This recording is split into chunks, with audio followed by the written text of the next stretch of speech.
a bill to establish Federal College of Horticulture, Okigwe, Imo State, sponsored by Miriam Onoha, and a bill seeking the change of name of Federal Polytechnic Afikpo to Akanwi Biam Federal Polytechnic, sponsored by Chinedu Oga. Meanwhile, the House, in response to a motion from Leke Abejide, has passed a resolution to invite the chairman of the Independent National Electoral Commission, INEC, for a brief on the cost implication of direct primaries as provided in the Electoral Act Amendment Bill recently submitted to the President for assent. People have been saying that it will go up 500 billion. But this is just mere say. Nobody has ever sat down to check the actual cost it's going to cost the nation. House members also resolved to investigate alleged corruption on nominal roles of ministries, departments and agencies of government as raised by Dachung Bagos. In another development, House Leader Al-Hassan Adodogwa has, while hosting Nigeria Forum of Councillors, Gombe State, stressed the importance of building democracy from the grassroots to make it enduring. And now, legislations that will complement the federal government's drive to ensure the stability of the country's economy are underway by the Senate Committee on Banking, Insurance and Other Financial Institutions. The process has begun with a retreat to identify issues responsible for the country's economic crisis and high rate of unemployment. National Assembly correspondent Abdullahi Aminu reports. It was a two-day forum aimed at consolidating the efficiency of the country's asset recovery processes and promotion of an effective supervision framework in the Nigerian banking sector. Because of those cases hanging in court, these assets depreciate and we're unable to realize them. So many factors came up that affected the recovery effort, even the contribution effort.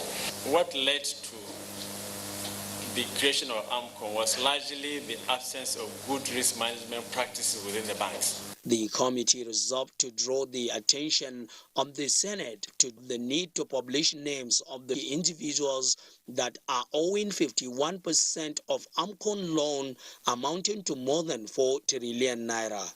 It also resolved to push for legislative intervention for speedy dispensation of legal matters involving financial litigations. Those people are highly placed Nigerians. They try to frustrate AMCON effort through judiciary, and that is what we're looking at. There's a need to bring the judiciary to a better understanding of not just the mandate of AMCON, but the practice and procedure. The committee chairman assured of the commitment to strengthen interagency collaboration with the financial regulatory bodies on exceptional financial situations. Moody's Investors Service has changed the outlook on the government of Nigeria to stable from negative and affirmed its long-term issuer and senior unsecured ratings at B2. Moody's also affirmed the government of Nigeria's B2 Senior Unsecured Medium-Term Note Program rating. The change of outlook to stable reflects Moody's expectation that higher oil prices and some measures taken by the government will help stabilize the sovereign's credit matrix and support its external position. The ongoing improvements in the macroeconomy and external position are likely to continue in the next few years, supported by the oil price environment. Nigeria's new Petroleum Industry Act legislation and the opening of the Dangote refinery that will structurally reduce demand for US dollars. At the same time, Moody's expects Nigeria's fiscal deficit to narrow very slowly, with ongoing efforts to increase non-oil government revenue, although weak governance and institutional capacity are likely to hamper execution. General government debt, including central bank funding and promissory notes, is projected to rise gradually towards 35% of GDP by 2025. Now, the 2021 Africa Economic Conference is underway in Cape Verde, themed Financing Africa's Post-COVID-19 Development. There is no doubt that the whole world has been looking at a post-COVID economy looking at the severe impact on economies. Well, what is Africa doing? How will the conversation drive the desired growth? Africa heads of state and government, along with senior policymakers, are already sharing ideas on how to reshape Africa's development financing models at the conference. I have joining me Professor Bartholomew Ama. He is the Director of Microeconomics and Governance Division of the United Nations Economic Commission for Africa, UNECA. Professor, you are welcome to Business Express. Thank you. Thank you. It's a pleasure. Good. Perhaps we should start with the position of the ECA on this pandemic. What is the continent against in this recovery journey? Well, the pandemic, as we all know, has had both on the health, but more importantly, an economic impact on the African countries. And the current policy of travel bans and restrictions on travel, I believe are counterproductive and disruptive.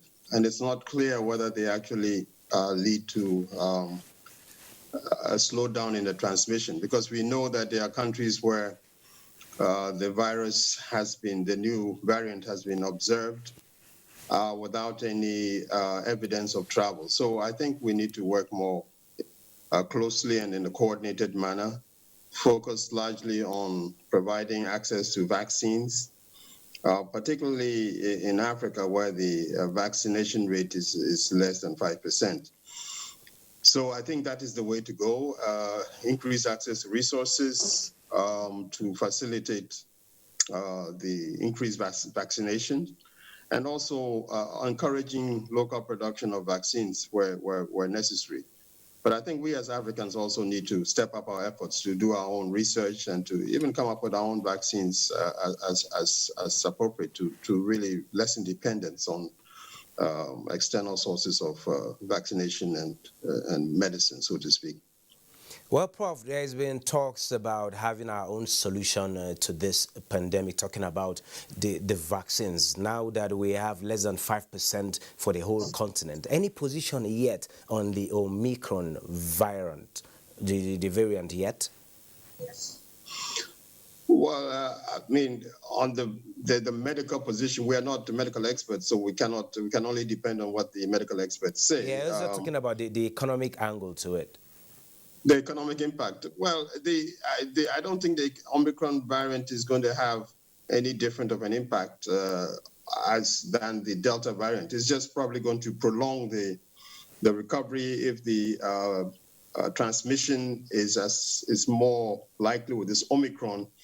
Then again, it means that the recovery could be delayed. But the solution is really to improve access to vaccines, because the current evidence suggests that the vaccines are still effective against this variant. So the way forward is to increase access to liquidity for, first and foremost, improving access to vaccines. And then secondly, really ensuring that businesses, particularly the small-scale businesses, do not continue to suffer from the disruptions that have been caused by the pandemic. First and foremost is really access to social protection, because Africa, social protection the coverage is very, very low. It's less than 20%. And so we need to formalize these social protection mechanisms. Currently, people depend on family members for support. The actual social protection, formal social protection mechanisms need to be improved.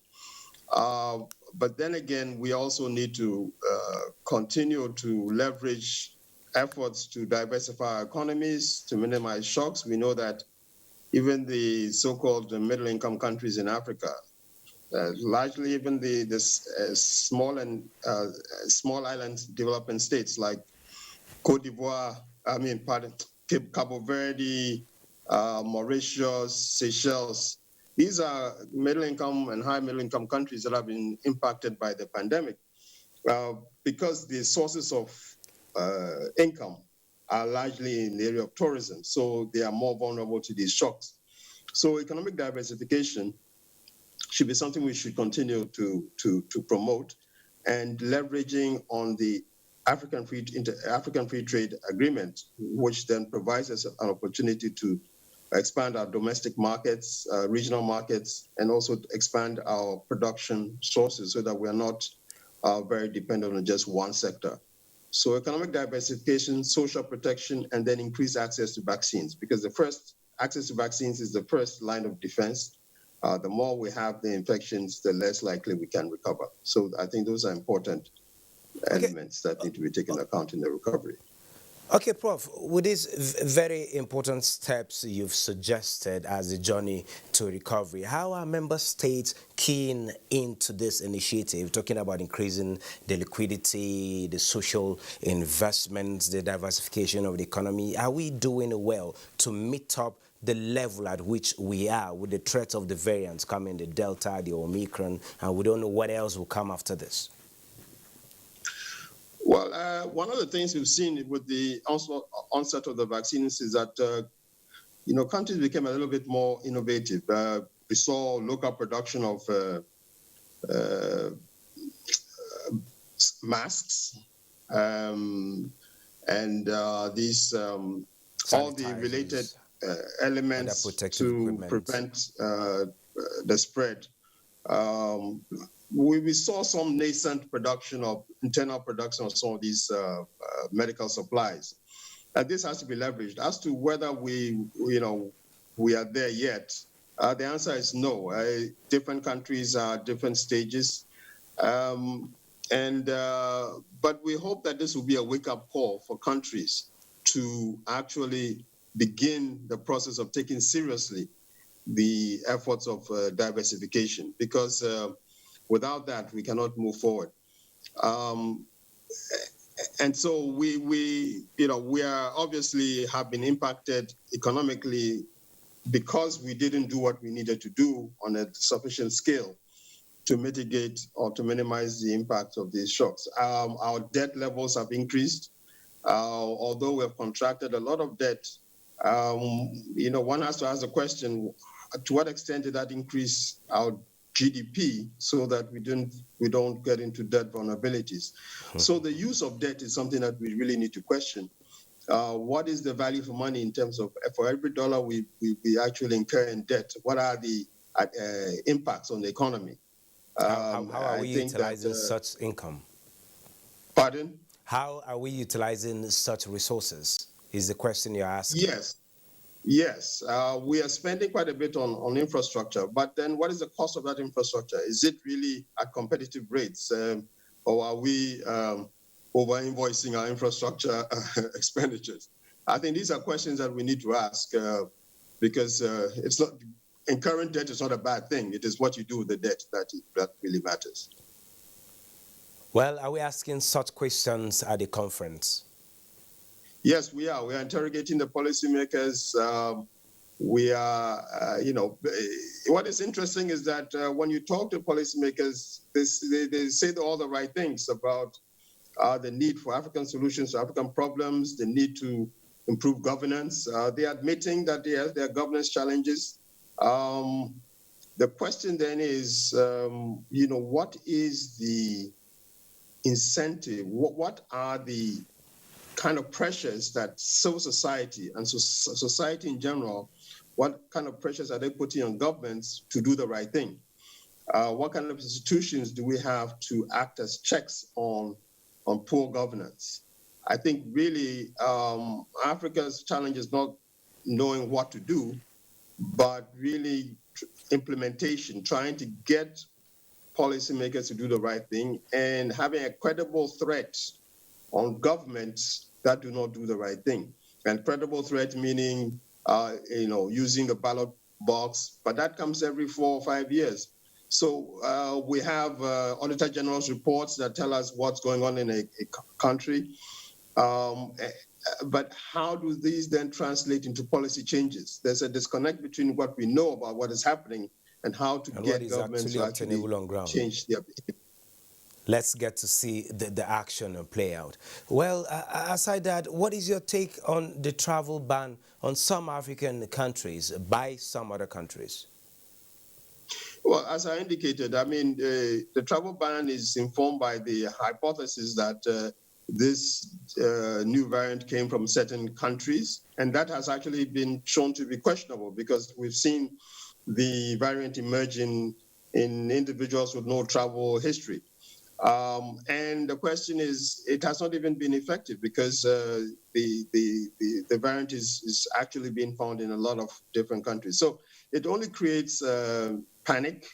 And what we really need to do is to have these measures, which is access to vaccines, because this is not the first variant. It will not be it's just not the last variant that will emerge.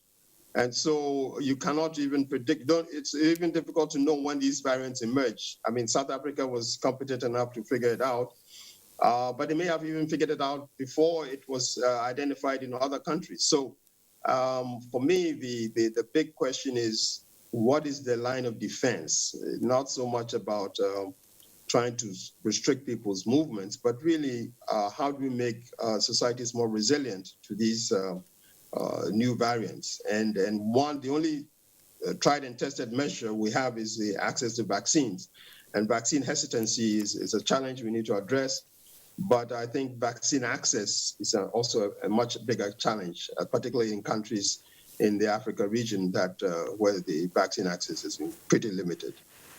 Thank you so very much, Professor Bartolomeo Ama, Director of Macroeconomics and Governance Division of UNECA, for sharing your thoughts with us at this particular point in time. We hope that the outcome of your meetings will be so fruitful that Africa will get to go beyond 5% of vaccination and the economies get to recover and recover so fast.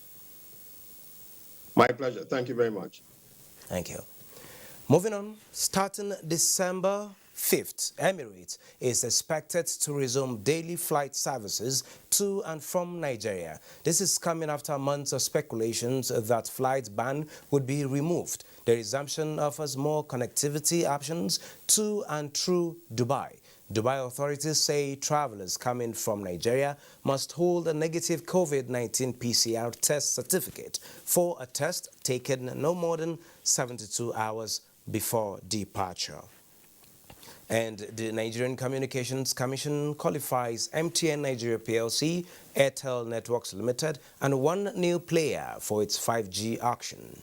The NCC announced on Thursday only 3 qualified bidders met its criteria for the licensing process for the 3.5 gigahertz spectrum, which is required for 5G deployment, and these 3 companies paid at least $19.74 million in order to qualify. The Nigerian Midstream and Downstream Petroleum Regulatory Authority said it will continue to honor and process claims for bridging of petroleum, that's the PMS, to ensure product availability nationwide. Chief Executive Farouk Ahmed said this while interfacing with delegates from the National Association of Road Transport Owners, NATO. A statement by Farouk Ahmed said the authority is aware of the fact that the signing of Petroleum Industry Act, the PIA 2021, leading to the creation of the NMDPRA, may have raised some uncertainty on the continuation of the bridging scheme, particularly on whether or not bridging funds will continue to be paid to beneficiaries. He urged NATO and other stakeholders not to panic, because all verified bridging obligations will be honored and paid by the authority. He urged NATO to ensure that it plays its part in ensuring petroleum availability throughout the Yuletide period and beyond. National President NATO Yusuf Lawal Othman had informed the Nigerian Midstream and Downstream Petroleum Regulatory Authority of outstanding payments owed its members by the federal government.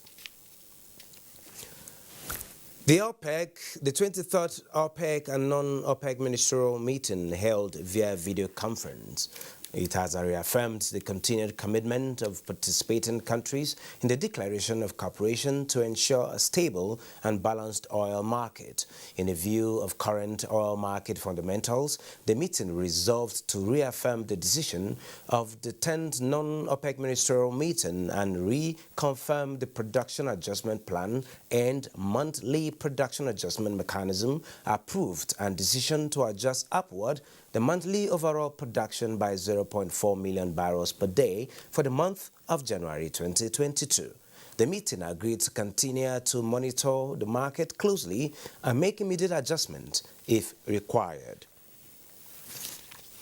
Oil prices climbed on Friday after the producer group OPEC Plus said it could review its production hike policy at short notice if oil demand collapsed due to a rising number of lockdowns. While Brent was on course for a sixth week of declines, Brent crude futures rose $1.90 to $71.57 a barrel. U.S. West Texas Intermediate as WTI crude futures rose $1.78 to $68.31 a barrel.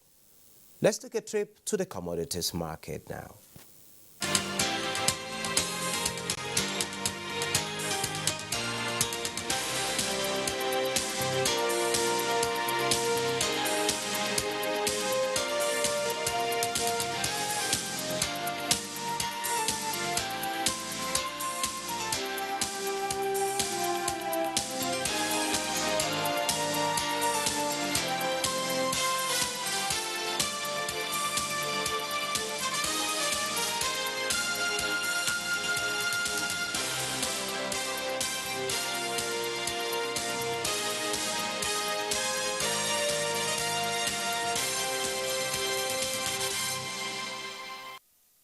Well, the capital market profit-taking has continued to drag down stocks at the Nigerian capital market with another day of decline as the market dipped 0.19% to end the all-share index at 42,167.91 basis points. We had a volume of shares at 180 million, valued at 2.425 billion naira in 4,019 deals. Market capitalization is 22.03 trillion naira. That wraps this edition of Business Express and, of course, the last for the week. Remember to keep safe. See you next week.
NTA, you can't beat the rich.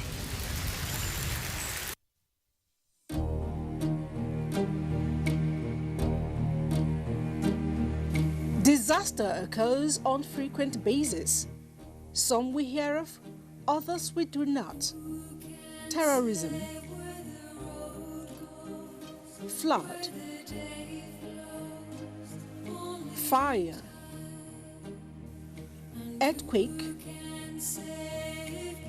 car or plane crashes,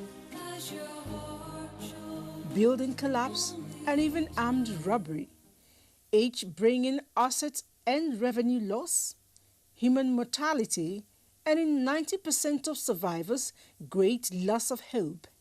Flooding is the most common of all environment hazards, and it regularly claims over 20,000 lives per year and adversely affects about 75 million people worldwide. Nigeria has had its fair share. Who can say where the road goes, where the day flows? Only time. And who can say if your love grows as your heart shows? Only time.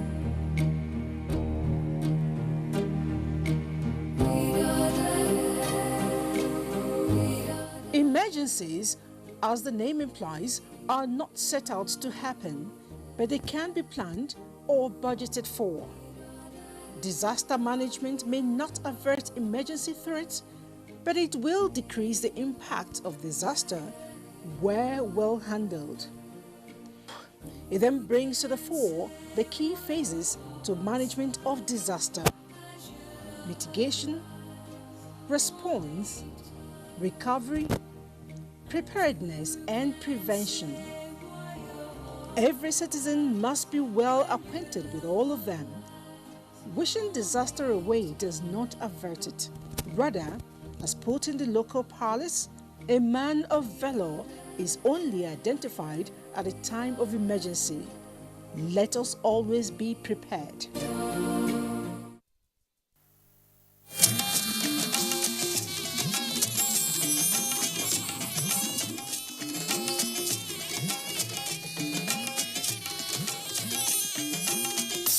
This is the network service of the NTA.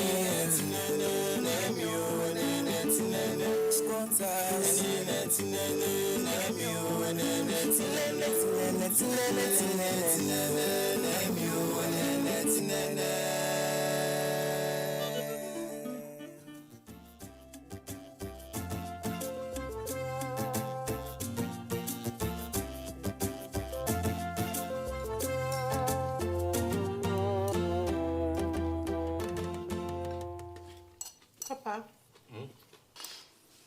I'm really happy about how we understand each other. It's like we are 98% compatible. How are you finding the keto meal? It's very nice. I didn't know that it would make sense like this. I told you you enjoy it. You see?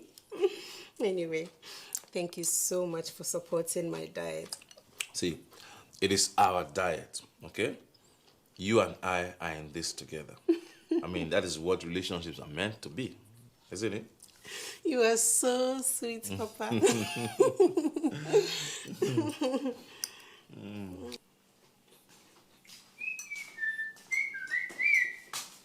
should do more of it. Oh, no! Papa Jesus! You be like say you get plans to die today. No. Because after we chop 5 wraps of giant fufu with goat meat, you still gonna munch this grass. No. You and Toilet, you go get long-term relationships. After wraps of fufu, well done, sir. Papa, so you have eaten 5 wraps of fufu? Dorothy, huh? you are believing Raymond? Oh, you have been lying to me all this while. Dorothy. I thought we were supposed to be in this together. Don't you know that Raymond has permanent high fever that makes him talk rubbish? I fever that it happened real life. You use fever, they chop that fufu. No, you don't trust me. You are listening to this stranger, this outsider. Fine, just hold on for me. Jesus! Lioness! What's the worry? No, make me run time for that person. One thing I can't even stand is a man who lies to his girlfriend. Papa, stand on the scale. Dorothy, you know this. The truth will come. Stand on the scale. This is unnecessary. Come and stand on the scale. This is not necessary. Dorothy. Lying all over the place. Get up and stand on the scale. Is it? You think I'm afraid of climbing scale? Then climb it. Is it not just ordinary scale? What is there? Just to climb scale? You think I'm afraid? I'm not afraid. So climb it and stop talking. I will climb it, not because you are shouting. Don't shout at me. I will climb it at my own pace. Hey, Papa! You have gained 10 extra pounds. I can't believe this. When I have been telling you the truth, I've never lied to you. What's going on? I didn't gain any weight. I have big bones. Dorothy, Dorothy, Abba, you scared me now. When did you drop your phone? I've been calling you all day. You know, I went to the new eatery at the bus stop and I was trying to get you the chicken you asked me to get for you. But I forgot which one you wanted, the fried or the roasted chicken. So, but I was able to get the roasted chicken and I got your favorite ice cream, the vanilla ice cream. She loves vanilla. Tuangalanga. It's right here, yeah. So, with how honest you are with me, I want you to climb the scale now. Papa, you don't trust me anymore. No, I trust you on top of the scale. Lying. I trust you on top of the scale. Now you make me know Danjumabi. Climb the scale with automatic effect and alacrity. Yeah. Oh, no. Tuangalanga. Dorothy, you have added 15 pounds in just these few days. Were you eating human beings? You see you? You are accusing me here, and yet you have added 15 pounds. Hey! Excuse me. This thing that you have done, they will hear it in the marketplace. So. Excuse me. No, they will hear it in the marketplace. Is that so? Yes. So you have been lying to me all this while in this house? No, you are the one that have How can I ever believe anything you tell me again? This is the same way you told me you were the most brilliant in your family. Hey, brother, lie. Oh, you are. Raymond, I dey hear your voice, oh. Now make me come inside that room, come dye your ear with one hot slap. We go ring engage for 3 days, and they tell you now. Oh, shut up! Me, you shut up. Cheap liar! Oh, shut up too! Cheap liar! Look at you. Look at somebody that's calling me a liar. I don't even know why I got into a relationship with Did I beg you? liar. Did I beg you to be in a relationship with me? Because let me tell you, if you don't stop this lying that you are lying, you will go and serve jollof rice in your younger sister's wedding because nobody will marry you. The way you are lying now, you can lie for Africa, lie for Nigeria. Me? Yes, if lying was a sport in the Olympics, you will be world heavyweight champion. Me? Yes. Lied twice. Yes. You are the one who's lied so many times. Me, I've never lied in this relationship. Apart from this keto meal thing. Story. You forgot your pay slip in the car this morning. Oh, Danjuma, you too. This is a breach of trust. Tuangalanga. And you told me that you have not been paid your salary. Yes, you have a pay slip. So what is in this pay slip? Is it calories? Fine. 2-2. I've lied too. You've lied too. Okay, that's guys. fair. No, I am not with you in this line. Guys, okay. You know what, guys? To make this thing a lot easier, you guys have to pick a rule of engagement or a rule of relationship in this case. Well, as long as Miss Linus here is ready to abide by it, why won't I? I will abide by it too now. Dorothy? Common thing as keto meal, he's even lying about it. Fine, I agree. But I can't stand him right now, so I'm just... Well, the rules of engagement does not affect chicken now. Does it affect chicken?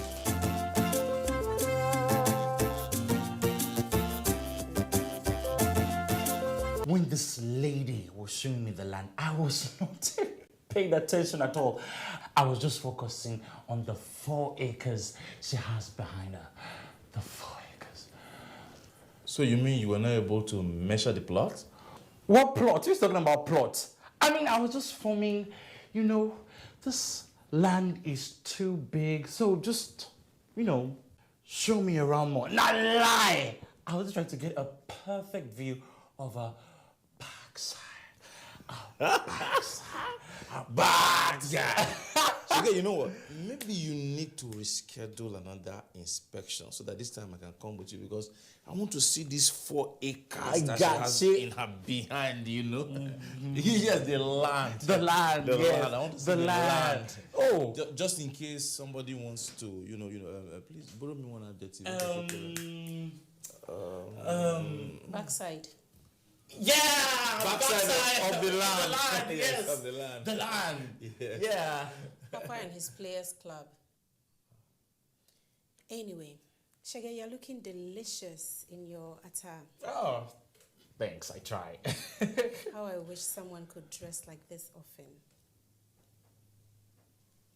And what is the meaning of that? It means we have not stated the rules of engagement, and you have been avoiding the discussion. Dorothy, we are not engaged yet. Fine. Rules of relationship. This is the part where I get to take my leave.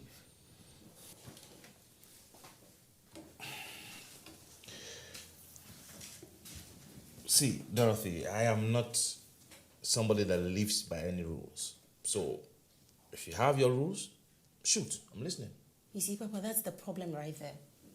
You don't take life seriously. You live a carefree life. You don't care what happens, what goes, what comes. You're just there. How do you plan on building a home or a family with this kind of attitude? And what is wrong with living life as it comes? See, Dorothy, nobody knows tomorrow. So I'll advise you to see life the way it comes, okay? Really, Papa? Yes. Really? Uh-huh. Fine. Give me 50K to go fix my hair. 50K to fix your hair? Yes. Now, community hair you want fix? I been a Medusa hair you want make? Your hair now racko? Papa, you see, that's the problem right there. That's exactly the problem right there. And this is why I wanted us to wait and date properly before jumping into marriage. Papa, it's not just about proposing to a woman. What about the financial responsibilities that comes with being a married man? Have you thought about that? That's true. Yeah, that's true. You need to take life more seriously, Papa. Do you even have a business plan? What about how much you want to be earning in the next 5 years? How about the investment that it takes to be able to earn that much? Do you know? Do you even have an online store? These are all questions you need to ask yourself. Oh, maybe I need to trademark this my name, Papa Weasel. Weasel for Shizo. Shizo for Weasel. What do you think? Don't push this, Papa. This is not funny. This is our lives. Listen, if you're serious about your financial freedom, I can personally give you a loan. Doctor? Yeah. Hi guys. I'm sorry to interrupt. It wasn't like I was eavesdropping or anything, but I overheard you saying something about a loan. I wouldn't mind one myself. Excuse me. What did I say? I just asked for a loan.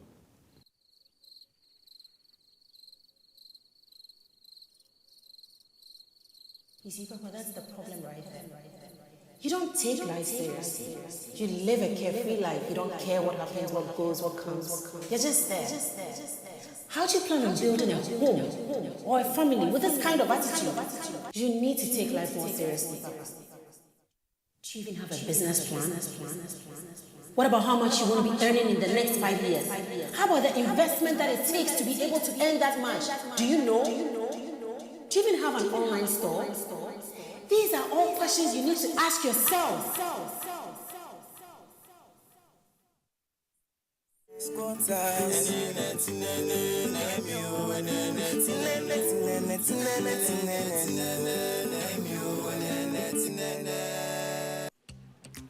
Whether you like it or not, the dryness and dust is coming. And this time, it might not give up that easily. But do the people have the power to shake it off? Well, of course they do, and you do too. Kick dry skin to the curb and get smooth, intensely nourished skin with Nivea's deep moisture lotions and lip balms. Follow the story online, #DoneWithDryness.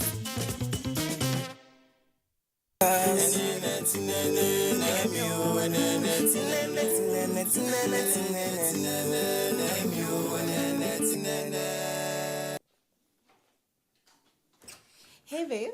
Discount allowed can never be the same as marginal profit. Yes! I love the sound of profit. Babe, guess what? What do you think about this dress? Nice, isn't it? I got a good bargain on it. I mean, it was being sold for 25,000, but I bargained to get it for a whooping 21,000. You mean you bought that for 21,000? Yes. You know, there are so many nice things you will have gotten with that kind of money, you know. And no trader will sell their wares for anything lower than the cost price. So if you think that you got a good bargain, I can tell you categorically that you were ripped off, because that thing shouldn't cost more than 3,000. What? Yes, you heard me. 3,000. Babe, I think it's getting hot in here. Maybe we should go inside. That's not a problem. I will call the electrician tomorrow to fix the air conditioner. Papa. Yes, baby? Papa. I know I wanted you to focus on your work and all, but I think we really need to talk. Yes, we can talk. Oh, we can actually talk between 8:30 and 9 p.m. tomorrow. That's the only period that I'm free in my schedule for tomorrow. Papa, have you forgotten I'm your girlfriend? Of course, I know you're my girlfriend, and that's the reason why you are the only person that is privileged to be on my schedule tomorrow that has nothing to do with my business. So consider yourself lucky. Lucky? Now I think you might be running out of luck. Please hand me my laptop. Excuse me? Yes, you heard me right. Hand me my laptop.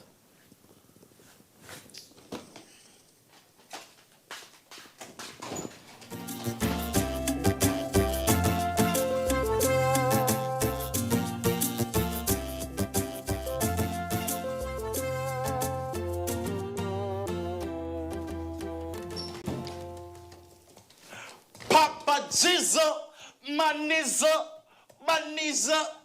boss man.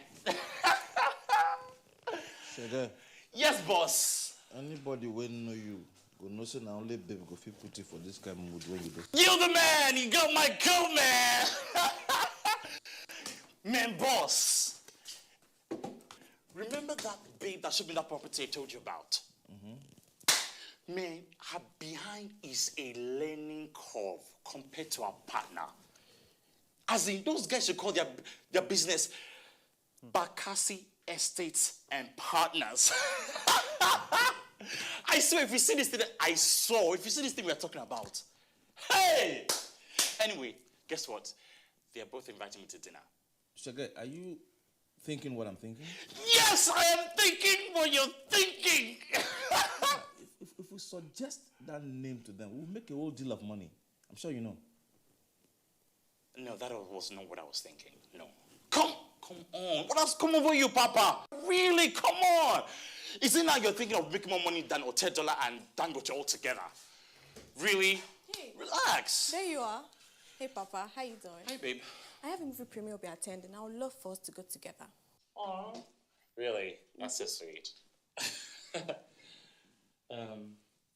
Well, you see, myself and Papa here have this business meeting we have to attend this evening. And it's kind of pretty important. There's a lot of money at stake, you see. Okay. Isn't that right, Papa? Yes. And we have to leave right about now. You see, it's very, very important we leave right now. Yeah, we have to leave. Okay, so I'll see you later, babe.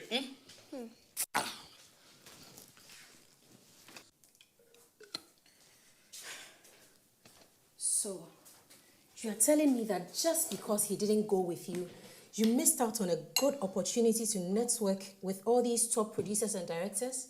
Yeah, so you know how it is now. You'll be the recipient of all these questions like, can we have dinner tonight? Let's hang out, and things like that. But once you have a man with you, all that stops. Well, I guess you're right. I wish my papa was with me also.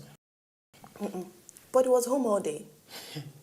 My sister, we hardly talk these days. All I hear is business talks and jargons that I can't make head or tail of. Yes. Last night, he gave me 30 minutes.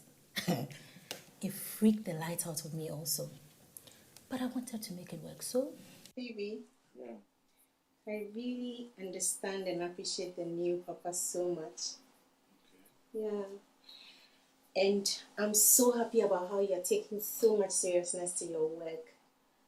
Well, I think I owe it up to you. I mean, if you didn't talk to me, how would I have been able to understand that I needed to draw out a business plan?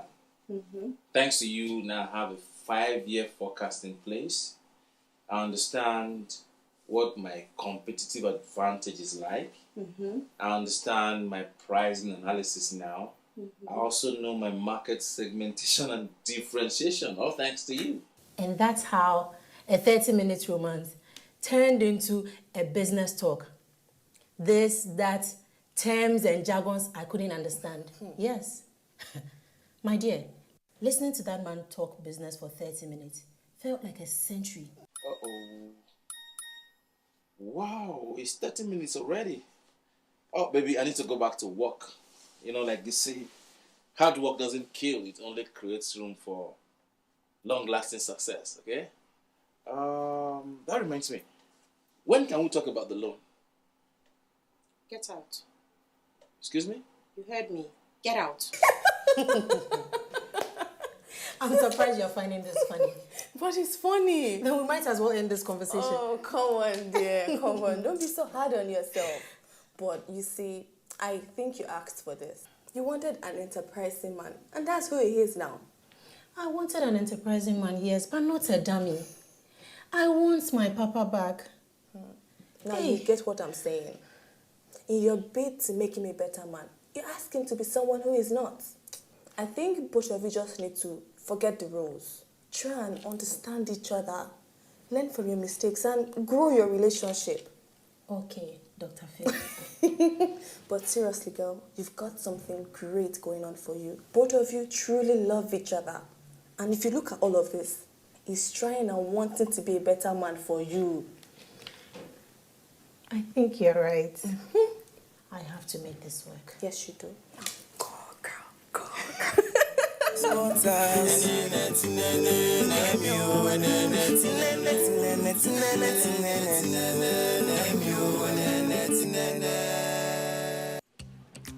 Whether you like it or not, the dryness and dust is coming. And this time, it might not give up that easily. But do the people have the power to shake it off? Well, of course they do, and you do too. Kick dry skin to the curb and get smooth, intensely nourished skin with Nivea's deep moisture lotions and lip balms.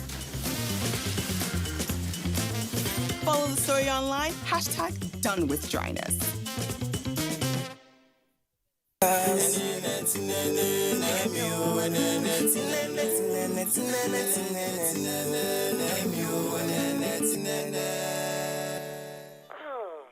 That looks delicious. You learn so fast. Mama, he's here now, so talk later. Hi.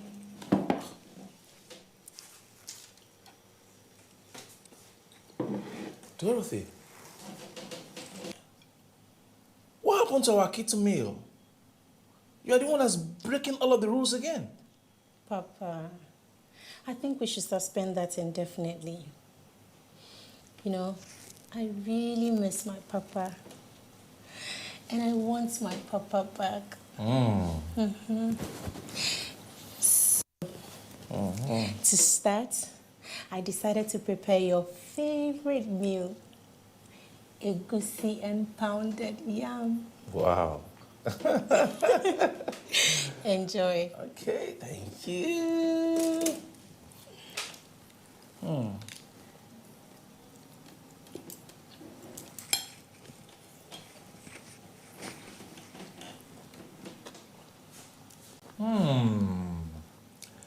Well, I hope this doesn't come to you wrongly. I will have sworn that my mom actually cooks this because it tastes exactly how it does when she makes it. Hola, body. I can hear you. Raymond,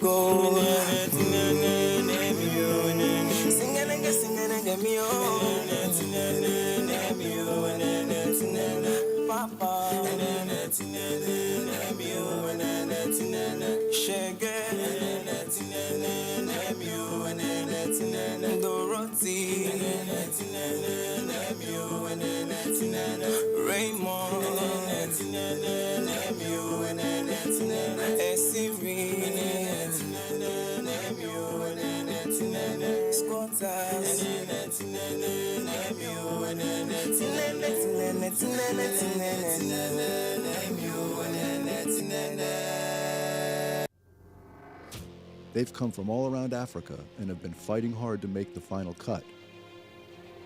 And here they are. The coming days are sure to be a tough challenge for some of these young men, but this opportunity can be life-changing.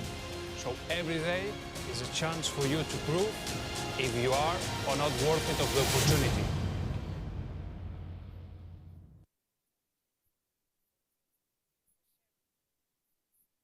Lights, camera, action. Pictures are created in accordance with the creative vision of the photographer. The ability of a photographer to express perceptions and emotions in order to convey an impression connotes the art of photography. Most photographic works show aesthetic qualities. Some create an illusion, while some abstract photos may paint a deeper meaning from the ordinary. All this depicts the creativity of this artistry. In the early decades of the 19th century, photography captured more detail and information than the traditional methods of replication, like painting and sculpture. Today, photography still remains a unique art form that demands creative thinking from the photographer. We all love taking pictures, but there's a whole lot that goes into making our pictures look flawless. In this artistry, every detail counts. I'd usually like to start with one light and then improve my lighting style up to the point when I get the kind of picture I want to shoot. So I'll start with this. This is always called the main light, and I'm going to start the main light on camera right. Okay, fine. So the next thing I need to do now is to position her. I like you to sit down, look towards this light. You can put one foot up, one foot down, make yourself relax. Come to the edge of the stool. Good. Fine. Are you relaxed enough? All right, so just smile, and let's see how this goes. Fantastic. So with every shot I take, I begin to readjust my camera till I achieve what I want to see. So right now, there's too much lighting coming on her face, so I'm going to have to work on my lighting style and try it again. And, well, it looks much better this time around. This is one light setup, and when I took the first light, there was too much light, I had to adjust my settings, and she looks more like this now.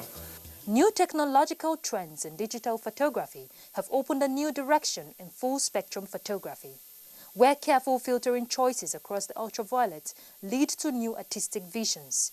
This art entails careful staging and lighting of the picture. I'm going to make it very simple, so I'm going to just add one more light, and then I'm done.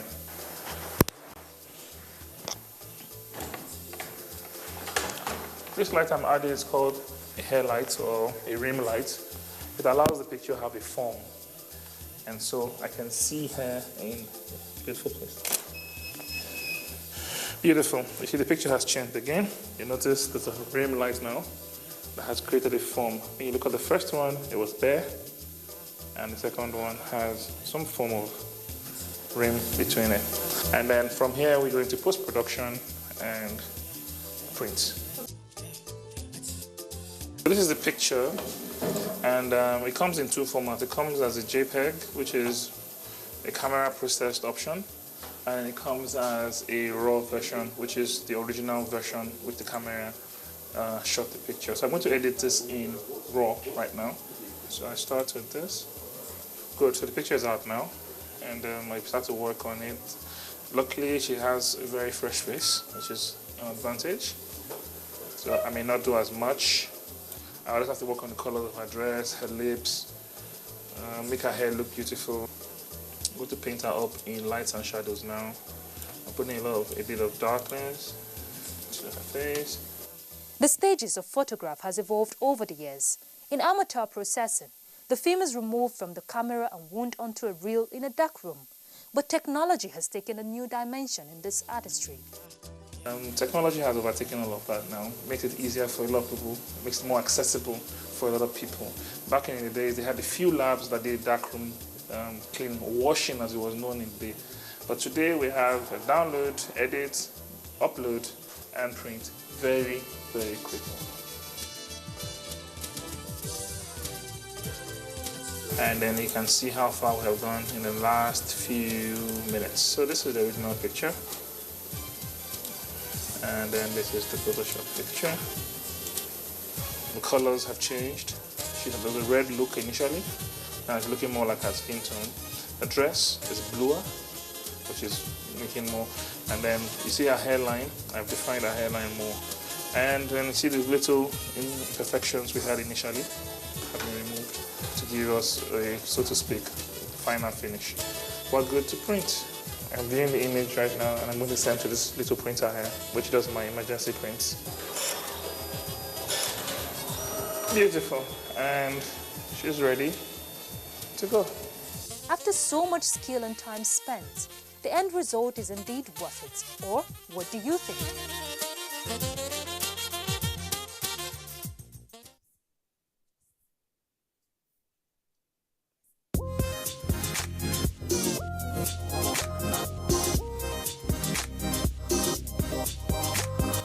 Wannan labarin ma yana peji na 36. Ita kuma babban labarin wannan jarida shine ainihin labarin da ke gaban jarida shine ta bayyana cewa ọkwa ji Ikenga eziokwu nwanne m nwoke Ikechukwu Ndukwe Igbo mam iji wee mee ka ụbọchị na-aga n'anya ya ọjọ́ léwutelu nù. Nation fún ti òwúrọ̀ yìí ibẹ̀ náà ti sọ pé àwọn ìgbìmọ̀ aláṣẹ ìpínlẹ̀ Benue pàṣẹ wípé ní gbogbo àwọn ẹ̀ka ní ẹ̀ka ètò ẹ̀kọ́ ní ẹ̀ka ètò ìlera ní ẹ̀ka ètò ààbò.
This is Nationwide, reaching you on the network service of the Nigerian Television Authority. I am Lami Ali. You're welcome. Condemnations have continued to trail the travel restrictions placed on some African countries as the ongoing 24th General Assembly of the UNWTO over the emergence of Omicron COVID-19 variants. Leading the way in his opening address is the Spanish Prime Minister Pedro Sanchez. Anthony Forson reports. Since the General Assembly got underway, attention was concentrated on travel restrictions or ban handed down some African countries in the wake of the COVID-19 pandemic. More worrisome is the discovery of the latest variant called Omicron.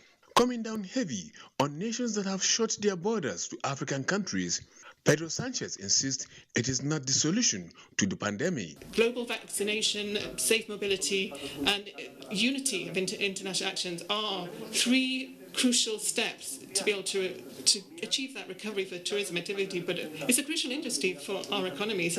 But confidence is fragile. Consumers are weary of restrictions that continue to change erratically. There is pent-up demand for travel, but dramatic actions taken by governments make travellers more cautious. And closing frontiers does not work. This virus does not respect borders. With these submissions, Nigeria's Information and Culture Minister Lai Mohammed says Africa is not being treated fairly, hence the need for vaccine liberation. I'm glad that the Prime Minister of Spain this morning in his address reiterated the same thing, that we should put less emphasis on travel bans because this virus knows no barrier. It knows no frontier, and that the only effective solution to mitigate the impact of this pandemic on the tourism industry and to revive the industry is to ensure that everybody is vaccinated. You recall that in my submission yesterday, I insisted that it's not fair that Africa would enjoy, as we speak today, less than 5% vaccination.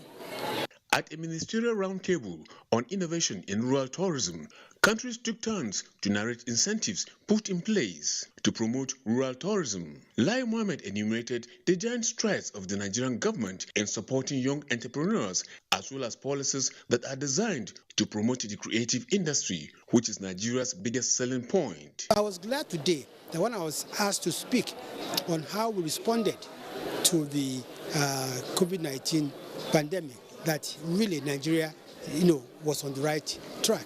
And as for innovation, which is another issue we discussed today, I was quite very proud to report that Nigeria has invested about $600 million in conjunction with the AFDB for innovation and technology for the creative industry. Place and dates of the 25th session of the United Nations World Tourism Organization General Assembly is being awaited. In Madrid, Spain, Anthony Forson, NTA News. The Presidential Steering Committee on COVID-19 has reviewed Nigeria's international travel protocols in a bid to further reduce the risk of importation and exportation of COVID-19 variants of concern. In the revised protocols released by the PSC's chairman and secretary to the government of the Federation, Boss Mustafa, all passengers arrive in Nigeria must provide evidence of COVID-19 PCR tests done within 48 hours before departure.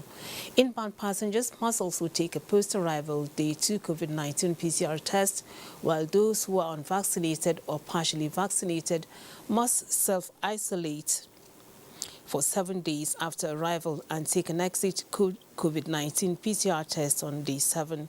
For travelers leaving Nigeria, they must produce valid evidence of full vaccination against COVID-19, including negative PCR test results obtained within 48 hours to the time of boarding. The SGF notes that the revised protocols, which take effect from 5th of November 2021, are based on science, national experience and global developments. Boss Mustafa urges all Nigerians to get fully vaccinated and continue to comply with all public health measures. Now, cybercrime is not limited to the banking and security sectors, but the judicial and legislative arms as well, which is why the 7th edition of the National Security Advisor Sensitization on Cybercrime focuses on these two arms of government. The reports. The component part of the strategy, what we're doing, and how to go about implementing it. That's the first. Knowing the tactics of hackers and the workings of the cyberspace will help judicial officers deliver judgments from an informed position and with speed. For the Office of the National Security Advisor, the sensitization workshop will help legislators make proper laws that can stem cybercrimes as they utilize time and resources. The Judiciary and the National Assembly have crucial roles to play in addressing the myriads of challenges confronting the cyberspace through legislative responsibilities, interpretation of the law, and proper administration of criminal justice as it affects cybersecurity and cybercrimes in Nigeria. Amendment of the Cybercrime Act or legislation is a key component of this item. Then the enactment and harmonization of new and existing legislations. So these are things that concerns directly the National Assembly and the judiciary. The benefits go beyond only enriching the legal system, but committing all the arms of government to be involved in the fight against cybercrime, as well as ensuring that judicial and legislative bodies build defenses against hacking as they go digital in their operations. It is my hope that this sensitization workshop will ensue a synergy between the organizers, the judiciary, and the National Assembly pursuit and achievement of the objectives of the national policy.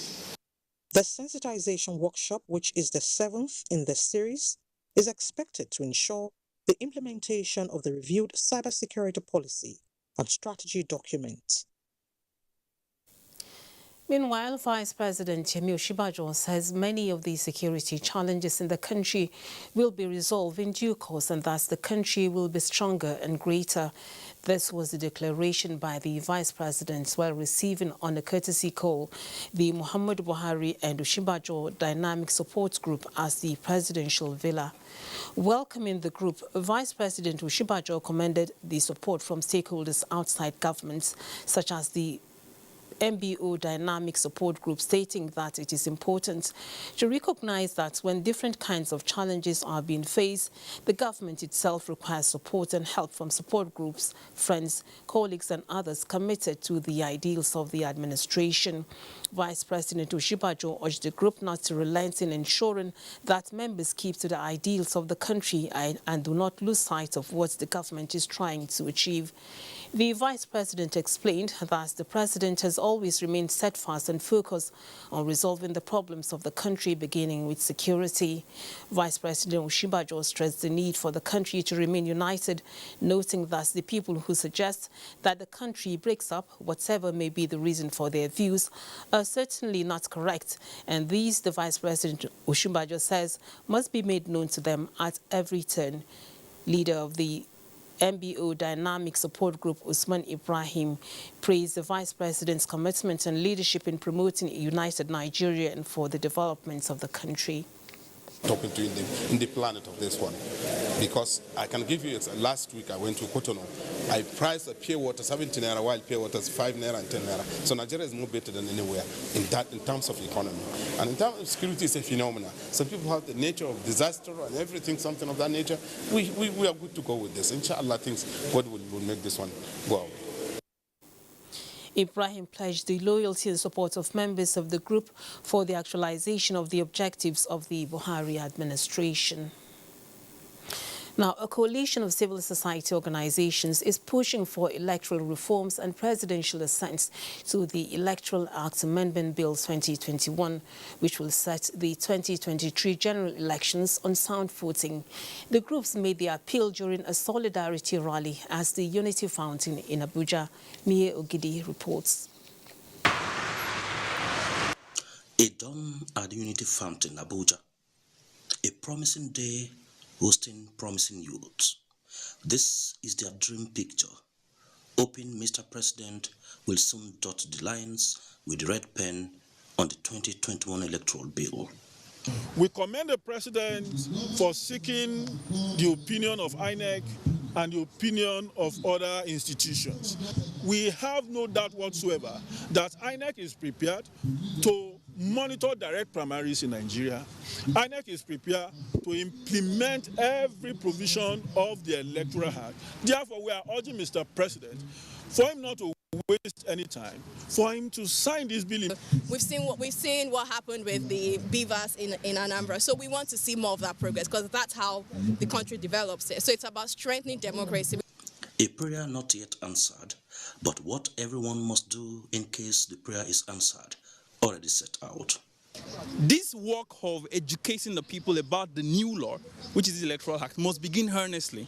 And INEC too must have the time, political parties must have the time to meet the deadlines and the new timelines in this new Electoral Act. Task set out. 17th December is Mr. President's birthday, and on a lighter note, they said, signing it on December 17th, a great birthday gift. This is cheerful, point made, rally dismissed. Mie Ogede, NT News.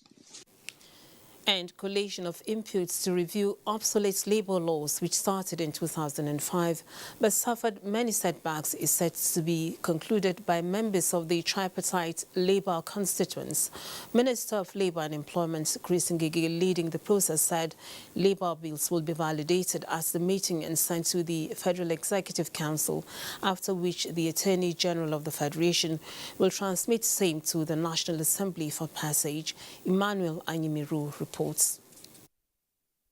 Labour Minister says Harmonization and validation of obsolete labor laws underscores the federal government commitment to fulfilling its obligations as member state of the International Labour Organization, thereby ensuring best practices in labor administration for all. To align with current ILO principles for better working experiences, several acts are to be repealed. The bills we are talking about are the Labour Standard Bills to repeal the Labour Act, Cap L1, Law of the Federation 2004. The Collective Labour Relations Bill to repeal the Trade Union Act. We also have the Occupational Safety and Health Bill to repeal the Old Factories Act or the Present Factories Act. For social partners, unions are united in their commitment to having human-friendly labor laws. We must continue to play the leading role of making sure that our laws are in conformity with the ILO conventions that we have ratified. As a member of the International Labour Organization, we hope that henceforth all ratified conventions of the organization will all be obeyed. The paramount purpose of this is to create an enabling environment and a good workplace relationship between all the actors in industrial relations and the parties involved also. Between 1960 and now, Nigeria is said to have ratified 40 of the ILO conventions, while many more are still expected. Emmanuel Ayemiro, NTA. Now, the Broadcasting Organization of Nigeria is soliciting the assistance of National Broadcasting Commission in the areas of debt waiver and content regulation. Adebola Brooksland Sunday reports that this came up when the chairman of the organization, John Ube, led other executive members to the nation's broadcasting regulator in Abuja. And then the other one was on collaboration with Bond. And I think Bond's, Bond is worried that, there's been a decline in the collaboration of late. So we believe that, if members, are not allowed to pay installmentally, especially with the economic situation in the country, that, this, could threaten a lot of the businesses and in turn the licenses, as the NBC has. It's an offense to operate a station that has no license. Failure to pay the license fee means that license doesn't even exist. So I hope you are going to talk to your people to know the importance of paying this license fee. The regulator and operators agreed to go back to the drawing board and factor out modalities that will be win-win for both parties and reconvene at a later date. Time now to join Adeola in Lagos for more on Nationwide.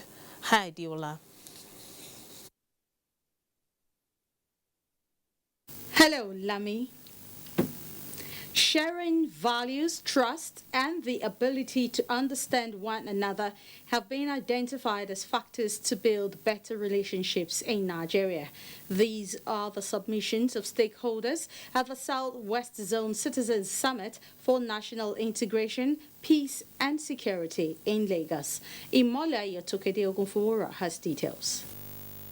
The prevalent general insecurity in the country has widened the trust gap, weakened relationship, and fueled misunderstanding among the various component units of the nation.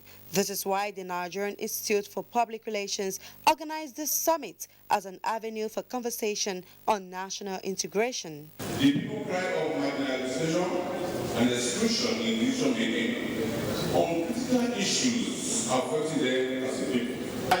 The biggest endowment that this country is blessed with is our diversity.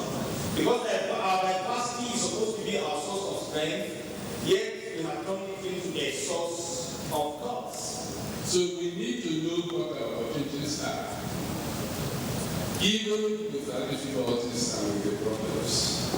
Because it is when you do that, thankfully, you can start seeing that your problems are solved. The governor of Lagos State, Babajide Sanwo-Olu, represented, emphasized that conflicts are better resolved through dialogue and not violence. To reduce the intensity of conflict, the social compact must be forged between the citizens and the government. We must recognize and admit that there are no differences that cannot be resolved through the negotiation and conflict resolution. Panelists also identified access to justice as the path to peace. It is hoped that this summit, which has gone round geopolitical zones of the country, will midwife the peaceful future Nigeria deserves amid threats and security challenges in the country. In Lagos, Imole Ayotukide Ogunfowora, NTA News. Journalism entails a high degree of public trust. To earn and maintain this trust, it is morally imperative for practitioners and other news medium to observe the highest professional and ethical standards. This is the submission of the presentation of speakers at the Southwest Town Hall meeting organized by the Nigerian Guild of Editors. Remains a fundamental pillar of democracy in upholding good governance by holding government accountable. The media is also responsible for building the confidence of citizens to make informed choices in democratic process. United States Ambassador to Nigeria encouraged the media to continue to advocate fundamental human rights and freedom. When you uncover stories that others have tried to hide or deny, inevitably prosecutions can follow and accountability is attained through the voice of the people at the ballot box. Senior Advocate of Nigeria and former Chairman African Bar Association, Femi Falana, challenged the media to keep engaging government, hold it accountable and responsible. And I do hope that the Guild of Editors will learn from the US, while the United States of America will also learn from Nigeria. We are supposed to report all sides. Let the viewers, let the readers, let the listeners decide who is right or who is wrong. The meeting, expected to hold in the 6 geopolitical zones of the country, is funded by the United States of America Embassy in Nigeria to facilitate activities aimed at strengthening the capacity of members of the Guild of Editors to understand, appreciate, and deliver on their constitutionally assigned responsibilities. One of Nigeria's foremost pharmaceutical companies is set to introduce more affordable pharmaceutical products to the markets. This was disclosed at the 25th Janasid Silver Anniversary and Award Ceremony. Lynn Lenake has details of the colorful event in Lagos. Dana Pharmaceuticals Limited has had a visible presence in Nigeria for over years, operating with state-of-the-art plants that serve the 6 geopolitical zones of the country.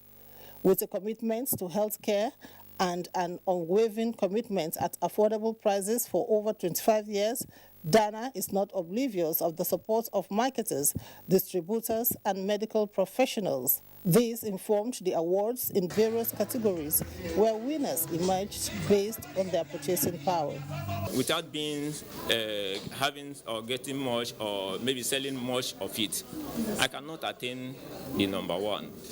So Dana Seed has been a very wonderful antacid that most people use and get rid of what they want.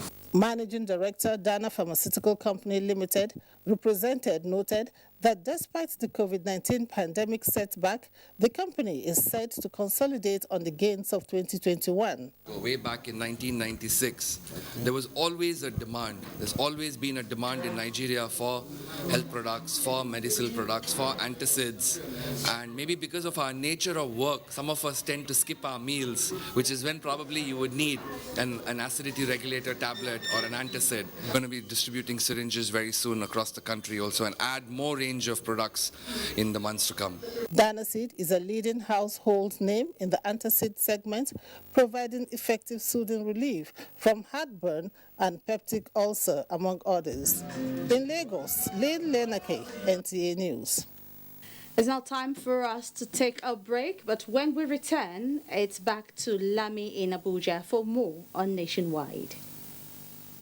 The Presidential Steering Committee on COVID-19 quarterly invites heads of federal government ministries, departments and agencies, state commissioners, heads of development agencies, heads of diplomatic missions, stakeholders from the private sector, members of the academia, civil society organizations, and other stakeholders in the fight against COVID-19 to the 2021 National Summit on COVID-19 with the theme, Pushing Through the Last Mile to End the Pandemic. Chief host, Mr. Boss Mustafa, Secretary to the Government of the Federation and the Chairman, Presidential Steering Committee on COVID-19. Special guest of honor, His Excellency Muhammadu Buhari, GCFR, President, Commander-in-Chief, Federal Republic of Nigeria. Date, 6th to 7th December 2021. Venue, Muhammadu Buhari Conference Center at the National Intelligence Agency Complex at Sokoro, Abuja. Time, 9 a.m. daily. Announcer, Dr. Mukhtar Mohammed, Technical Head, Presidential Steering Committee on COVID-19.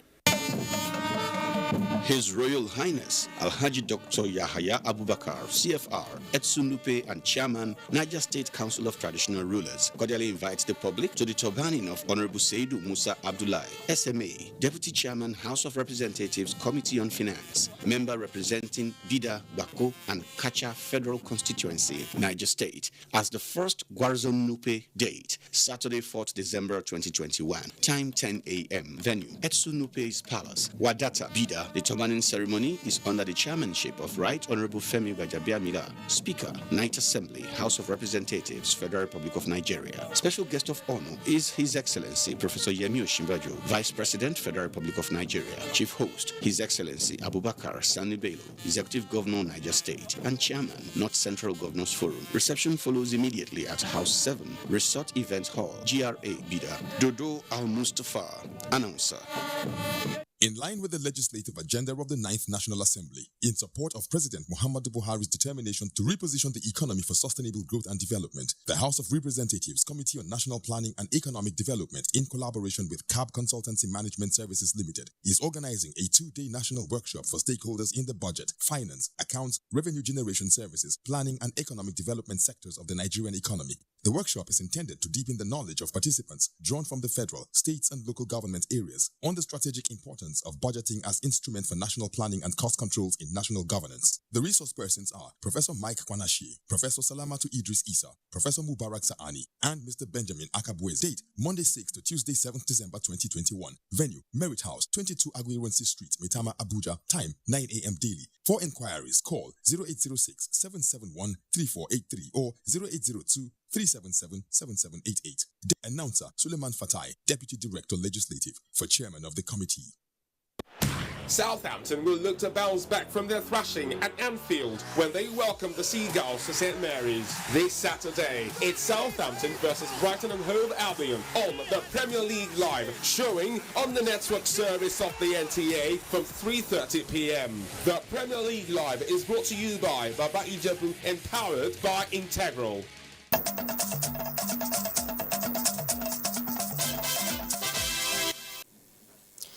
Thank you for staying tuned.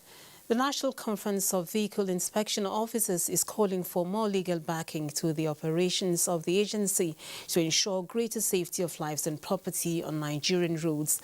This is part of the communique at the end of its annual conference on enforcement of traffic laws across the country held in Abuja. Abubakar Usman Akwanga has the story. The rise of the statistics of auto crash on Nigerian roads is one of the major challenges, bringing critical stakeholders on road traffic management under one roof to find lasting solutions to the issues. All states will commence certification of riders and issuance of rider certificate cards with immediate effect to stem the rise of insecurity and safety issues associated with motorcycle and tricycle operations in the country.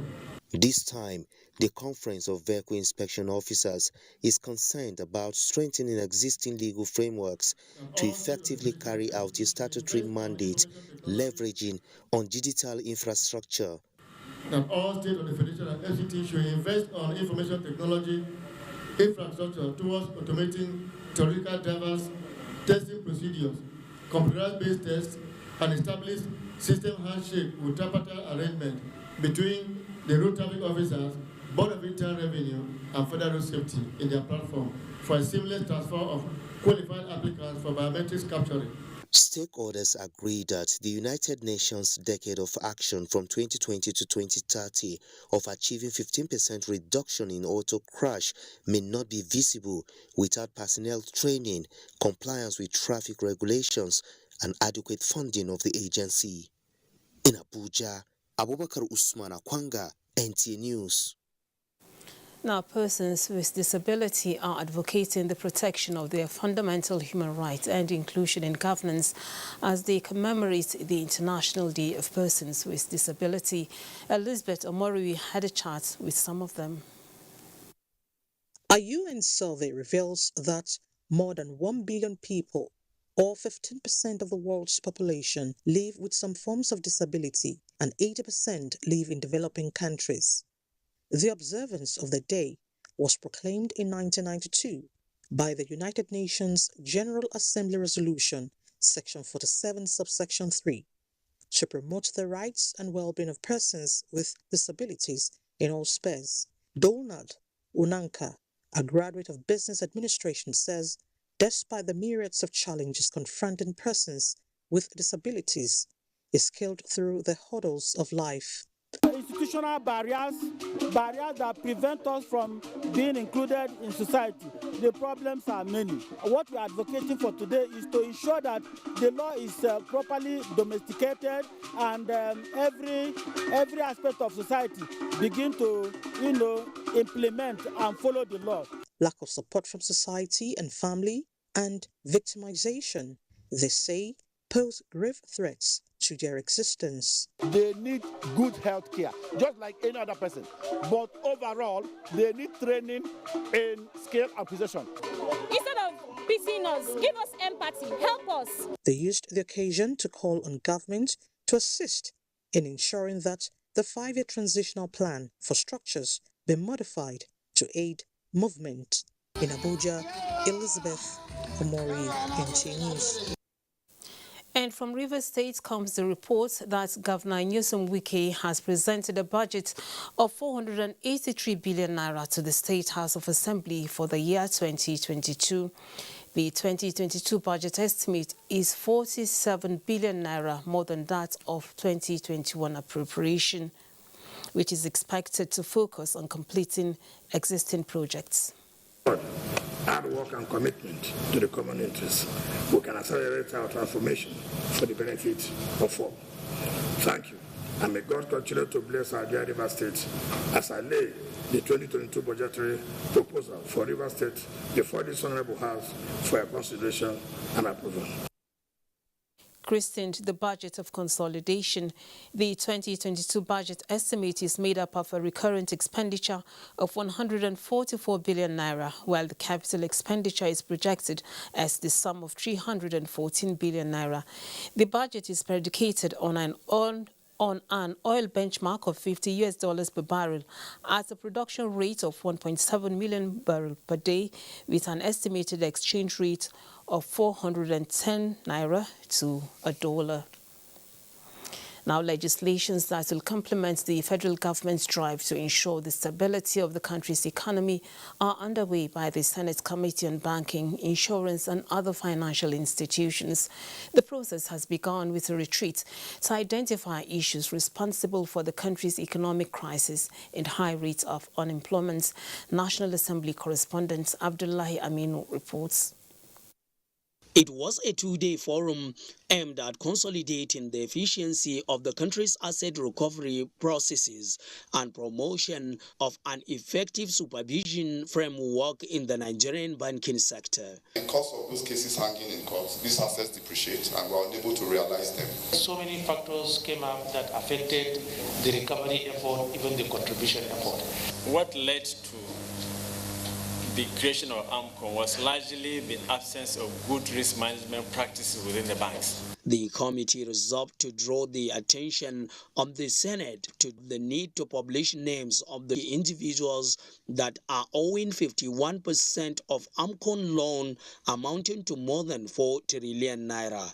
It also resolved to push for legislative intervention for speedy dispensation of legal matters involving financial litigations. Those people are highly placed Nigerians. They try to frustrate AMCON Airport through judiciary, and that is what we're looking at. There's a need to bring the judiciary to a better understanding of not just the mandate of AMCON, but the practice and procedure. The committee chairman assured of the commitment to strengthen interagency collaboration with the financial regulatory bodies on exceptional financial situations. In Abuja, Abdullahi Aminu, NTN. Nana Aisha is standing by in our Sokoto Network Center with trending stories from that end. Over to you, Nana. Well, welcome everyone. Welcome to Sokoto. The ultra-model diagnostic medical center for Farum, constructed by the Sokoto state government, has inaugurated by Governor of Delta State, Dr. Ifeanyi Okowa, at an elaborate ceremony. Dalhatu Abdullahi reports that the construction of the center cost the state government about 3.2 billion naira. The Advanced Diagnostic Medical Center will provide radio diagnostic and laboratory services, CT and MRI scanners, fluoroscopy, echocardiography, mammography, X-ray, dental, ear, nose, and throat, as well as eye care services, among others. Inaugurating the facility, the Governor of Delta State, Dr. Ifeanyi Okowa, advocated for a health insurance policy that can provide healthcare services to all Nigerians, particularly the low-income earners. There are some of our people that may not be able to afford the services here. So there is a need for us to think of how to ensure that none is left behind if they require the services in this center. Governor Aminu Waziri Tambol said the center is designed to provide all manner of medical investigations to the people and would be run under the public-private partnership arrangement. We'll be coming up with a fund where the government will contribute, members of the business community and well-meaning Nigerians can contribute to subsidize the services that are going to be rendered to indigent people at this center. Sultan of Sokoto, Muhammad Saad Abubakar said Sokoto state government is doing the right thing by making healthcare among its top priorities and called for accessibility and affordability of the medical services at the diagnostic center. The center is expected to provide high-quality healthcare services to the people from within and outside the state. In Sokoto, Dalhatu Abdullahi, NTA News. The need for public health providers to shift from identifying diseases to eliminating them has been stressed. Dalhatu Abdullahi reports that the Delta State Governor, Ifeanyi Okowa, threw the challenge in his keynote address at the opening of the National Medical Association Executive Council meeting held in Sokoto.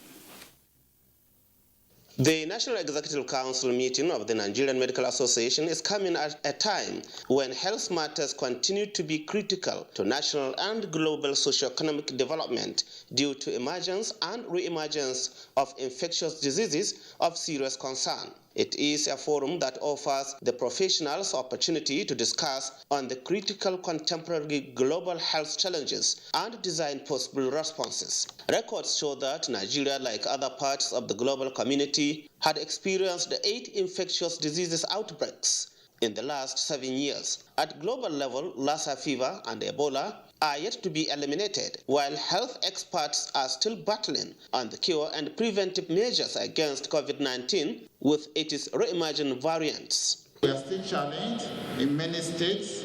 How many states still have enough oxygen plants to provide oxygen for dying patients? We have to make sure that all of our healthcare services are looked into through the eye lens of a lawyer. I encourage each and every one of you to see it as a collective assignment. There is a need for continuous community engagement, social mobilization, and communication for effective prevention and control of these diseases. Decisive approaches are therefore required to address the emerging health challenges as researchers continue to provide hope for the survival of the global population. I pray that what you are going to gain from this interaction will be used judiciously to the best of your ability as professionals. Adequate funding, proper release of funds, strengthening of public-private partnership, and active public response can change the negative indices for the better. In Sokoto, Dalhatu Abdullahi, NTA News. Well, thank you for joining us here in Sokoto. Nationwide continues with Lami in Abuja. Many thanks, Nana. Ambassador of the Republic of South Korea to Nigeria, Kim Yong-chae, has advocated strengthening of bilateral relations between Nigeria and his country. This was when he paid a courtesy visit to the House of Representatives. National Assembly correspondent Dayo Gunshola reports.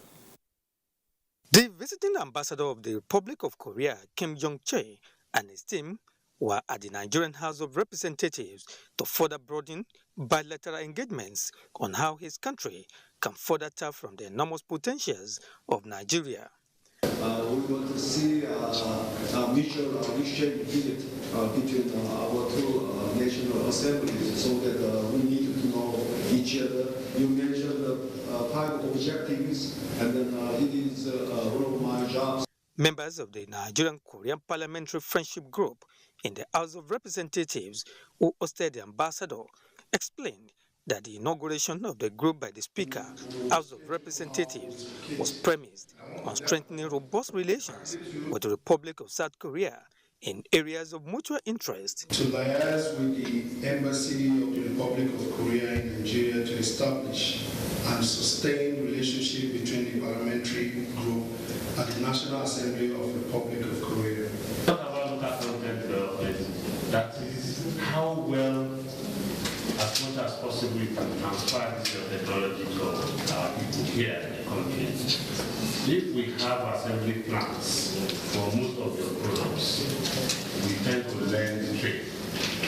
The group in the House of Representatives is optimistic that going forward, more capacity development will be achieved for Nigerian youths from the National Assembly. Dayo Gunshola, NTA News. Health matters now. The eye is referred to as the mirror of the body. It is a delicate organ, and that is why serious attention is paid to its care. The big question is how many Nigerians understand the delicate nature of the eye and follow proper procedure in correcting refractive errors. Uche Gochukwu in this report not only seeks answers to this, but highlights efforts by the body mandated to ensure healthy sight for Nigerians. In Nigeria, findings show that at least 4 out of 10 persons patronize unqualified practitioners to obtain lenses, especially in correcting or managing refractive errors. I went to the market to get the glass I'm wearing because I had a little issue with my eye. Yeah, I just stepped to a shop where they sell glasses. But I think it's necessary for me because of using computers and this practice, eye caregivers say, is responsible for many complications which have resulted in blindness or other serious damages to the eye. If you have an eye defect, it means that the lens that is inside your eye has a defect, and then it's the lenses outside that helps to correct that defect inside. Now, because of that, the technical nature of it, you will have to be precise in whatever you are doing. That is why an eye test is required, first of all, by a professional. To correct this ugly trend as mandated by the Federal Ministry of Health and ensure Nigerians have healthy vision, the Optometrist and Dispensing Opticians Registration Board of Nigeria, in collaboration with the Nigeria Police, visited some areas in Abuja identified as hubs for quackery in the profession. They are still inside this market doing eye tests. They're supposed to do. Even though that are fixing lenses, they are quacks. They go there and cut lenses upside down. Some even cut turn lenses upside down. Segmented and all those optical centers, it's not there. Research has shown that refractive errors like myopia, hypermetropia, presbyopia, and astigmatism could be corrected by spectacles effectively handled by professionals. Uche Ugochukwu, NTA News. And another link beacons this time around. It is Benin, and we have Ugochukwu standing by. Hello, Ugochukwu. It's over to you. Lelami, thank you for joining us. Families of the slain policemen killed during the attack of Afuze Divisional Police Station by hoodlums in March 2019 have been presented with checks of 1 million naira each. The Commissioner of Police, Philip Ogbadu, made the presentation on behalf of the state government at the headquarters of the State Police Command in Benin City. Goodluck Enaini reports. Stepping into the command reminds these dependents of the murdered police officers how their breadwinners sacrificed their lives while securing their fatherland. It became an emotional moment as they were ushered into the office of the police commissioner as tears rolled down the faces of the families of the bereaved. CP Ogbadu, who recalled the sad incident in which the DPO and 3 other officers were killed, said the disbursement of checks is the pledge the state governor made when he visited in March 2019. Mr. Godwin Obaseki visited the station then and promised to rebuild the station and pay compensation to the families. For the beneficiaries, the gesture is applauded. The government that put us in mind to giving us 1 million for the support. I appreciate him. But this is just an opportunity for me to beg the federal government that they should do something. They kill her on her duty post with 7-month pregnancy. CP Ogbadu wished them well and prayed against any repeat of such calamity. In Benin, Goodluck Enaini, NT News. And now talking agriculture, cocoa farmers in Ondo State want the federal government to intervene and avert the threats by the European Union commodity market to ban cocoa beans from Nigeria. Toyin Batire reports that the farmers are committed to the production of quality cocoa beans for both local and international markets. Cocoa remains one of the viable agricultural products from Nigeria, which has over the years contributed largely to the nation's gross development product. Ondo State is the largest producer of the cash crop, with both subsistence and large-scale farmers committed to the cultivation of the crop in Owena, Idonre, Ondo, Ile-Oluji, and other communities. The threat by the European Union commodity market to ban the product from Nigeria is raising major concerns among stakeholders. What they said we should do is what we are doing. I see no reason why any other country, why any country should say they will not take our cocoa. We that will be farmer. We farmers bring the produce from our various farms to the marketers, who in turn take it to the factory where it is expected to be sorted to ensure that it meets international standard before exporting. Meanwhile, the Cocoa Revolution and Management Agency of the Ondo State government notes that the agency and farmers have engaged in a series of interactions to avert the EU threat. It's not that Nigerian cocoa quality is poor, it's high, but then we still need to improve, to do more than we have been doing. The farmer unions too, they can form residential groups and purchase the needed agrochemicals so that their farmers could get access to it. Frankly speaking, it is this area of chemicals that the default is coming from. Experts further urge Nigerian farmers to have more technical know-how and increase their production level for Nigeria to regain a ranking as the second largest producer of cocoa in the world. In Akure, Toyin Batire, NT News. Amina will be coming up from Kaduna with the next set of reports, but that will be after this break.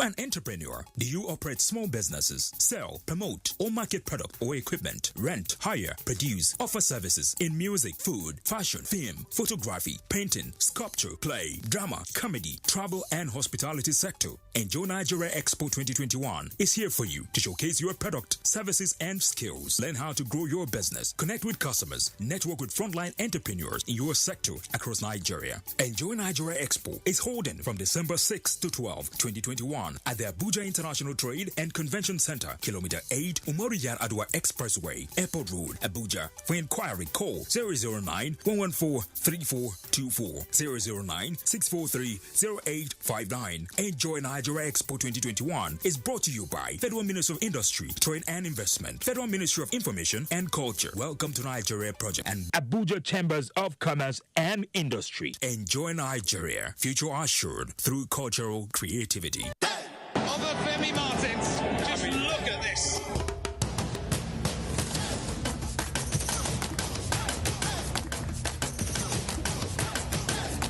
Remember the name.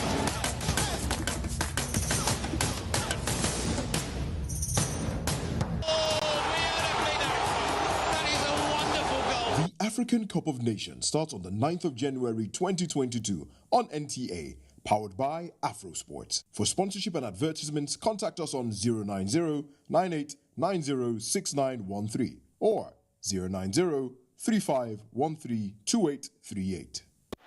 Southampton will look to bounce back from their thrashing at Anfield when they welcome the Seagulls to St Mary's this Saturday. It's Southampton versus Brighton and Hove Albion on the Premier League Live, showing on the network service of the NTA from 3:30 p.m. The Premier League Live is brought to you by Baba Ijebu and powered by Integral.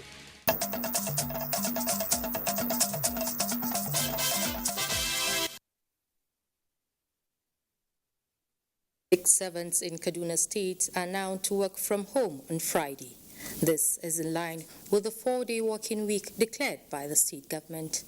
Haruna Mohammed has a situation report. This is the first time in the history of Kaduna State the usual hustle and bustle associated with this secretariat, which houses many ministries, departments and agencies of the state government, are absent. The ambience in public offices says it all. Friday is now a work-free day for civil servants in Kaduna State. It's a very good and welcoming development. It's a very good initiative. It's going to go a long way for people to work from home on Fridays. From Monday to Thursday is a good time for us to work. We can achieve whatever we want to achieve within the period of Monday to Thursday. It's a good initiative to help further stop spread of COVID-19. A lot of people, that Friday, that is the beginning of what? Their business. The state government says the measure is designed to boost productivity, improve work-life balance, and enable workers have more time for their families, as well engage in agriculture. Meanwhile, schools and health facilities in the state are not affected by the development. In Kaduna, Haruna Mohammed, NTA News. Integrating tannery waste with energy-producing technologies will effectively solve waste management problems and boost revenue generation in Nigeria. This forms part of the submissions at a one-day sensitization seminar in Kano on sustainable tannery waste management through conversion of waste to biogas for electricity generation, heat, and organic manure. Awal Salisu reports. Nigeria has more than 40 functional tanneries with total capacity of managing 25.5 million skins and more than 300,000 hides per annum. However, majority of these industries do not have the technical capacity to manage their waste in an environmentally responsible manner. The sensitization seminar, which brought together stakeholders from tannery industries in Kano, is to intimate them on the multiple opportunities that abound in sustainable tannery waste management through conversion of waste to biogas for electricity generation, heat, and organic manure. Biodigester within the premises that we used to treat the waste to produce biogas, which in turn they can use to produce electricity. We are part of this. We are very supportive of this initiative, and Kano State Government is ready to provide all the necessary support that is needed for this to succeed. Alhaji Safianu Baba is one of the participants who described the gathering as a clear demonstration of government's commitment through its organs to support businesses by creating an enabling environment for them to grow and prosper.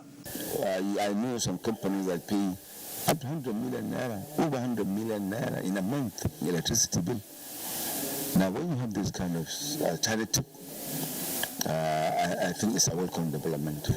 Safiano and his likes believe that efforts such as these will not only improve the economic condition of the country, but also aid the sustainable development of human society. In Kano, Awal Salisu, NTA News. And that's it from here. It's back to Lami in Abuja. Many thanks, Amina. A 93-page book titled Teardrops of a Widow has been unveiled in Abuja. Francis Form reports that the book is written to bring to the fore hardships usually faced by widows after the demise of their husbands. A minute's silence in honor of the author's husband and other fallen heroes in the line of duty. Death is an inevitable end to mankind, while widowhood is a sad chapter in the history of women. However, no woman desires to be in this unpleasant situation. This six-chapter book narrates the experiences, highlighting the resilience of a widow and her own process of transiting into becoming for the family what her loved one used to be without her having prior experience or training. What is important is that widows must be emotionally and psychologically supported through this period. Our gathering at this event is symbolic as we uplift the widows of our fallen heroes by wiping away their tears. We shall not be tired of having thoughts that consider the feelings of others in their daily activities. Author of the book and a widow to one of the fallen heroes who could not hold back her tears, speaks on the reason behind writing this emotion-laden academic work. The sunshine has melted to me the shock of losing my beloved one. And if we really want to honor our heroes, then we must make sure that their families are well catered for long after they are gone. Unveiled by the governor of Gombe State, the book no doubt serves as a light for widows seeking some level of fortitude after the transition of their loved ones. Francis from NTA News. And President Muhammadu Buhari sends condolences to the family of former Senate President Joseph Wise on the passing of the legislator, whose influence and contributions to Nigeria's democracy remain indelible. In a statement, the president notes the sacrifices of Wise, who started taking up leadership responsibilities at an early age, turning a Senate president at 38 and remaining a vibrant and dynamic man, mentoring leaders long after he retired from politics. President Buhari joins the National Assembly, government and people of Cross River State, his friends and associates in mourning the loss, believing his legacies will be approximated for posterity. The president prays that his soul will find rest with the Lord. And the President of the Senate, Ahmed Lawan, has condoled the family of former Senate President Joseph Wise, who died on Thursday. He described the death of Senator Wise as a great loss for Nigeria, saying he was a great lawmaker and political leader who served Nigeria and Nigerians with dedication and integrity. And that does it on Nationwide for today. We thank you for watching. Remember to always join the NTA in the fight against rape and rapists. I am Lami Ali.